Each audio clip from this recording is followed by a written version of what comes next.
మన కాడ కాన్పులైతే సర్కారు తీరు తీరు వస్తువులను ఇస్తుంటది. కాన్పు తర్వాత అయ్యే ఖర్చుల మందం ఎంతో కొంత నగదును కూడా అందిస్తుంది. అట్లా జనాభా కోట్లకు పెరుగుతున్నా సరే సర్కారు మాత్రం బాలింతలకు ఎట్లో కట్ల ఆసరా అయితేనే ఉన్నది. కానీ ఒక బయటి దేశంలో దయచేసి పిల్లల్ని కనుర్రి మీకు మేం సాయం చేస్తాం అని అంటుందట అక్కడి సర్కారు. మరి ఎందుకట్లా అంటుంది గా ముచ్చటేంది అనేది అరుచుకొని వద్దాం పారోసారి. చిన్న కుటుంబం చింతలేని కుటుంబం అని అంటుంటారు పెద్దోళ్ళు. గంపెడు పిల్లలుంటే వాళ్ళని సాదాలంటే తలపానం తోకకొస్తది. అందుకే నిన్నీయాల చాలా మంది ఒకళ్ళిద్దరితోనే బంద్ చేస్తుర్రు. అయితే వాళ్ళు ఒకళ్ళిద్దరిని కూడా వద్దంటుర్రట. లింగు అనుకుంటా ఆల్మగళ్ళిద్దరుంటే చాలు అని అనుకుంటుర్రట.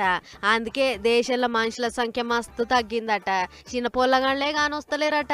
ఇక గిట్లయితే కాదని కొత్తగా పెళ్లిళ్లు చేసుకునేటోళ్లకు పెద్ద ఆఫరే పెడుతుర్రట సౌత్ కొరియా సర్కారోళ్ళు. గా ఆఫర్ల కొరకే 1,30,00,000 ఖర్చు చేయాలని చూస్తుర్రట.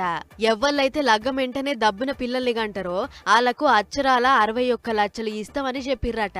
గింత మంచి ఆఫర్ ఇస్తే మన దిక్కైతే పుట్లు కనేటోళ్ళు కావచ్చు గాని గా సౌత్ కొరియా మాత్రం లచ్చలు లేకుంటే ఏమాయే బిచ్చం ఎత్తుకోకుంటే గదే చాలు అని పిల్లల్నైతే కంటలేరట జనాలు. ఎందుకంటే అక్కడ ఖర్చులు ఎక్కువనట.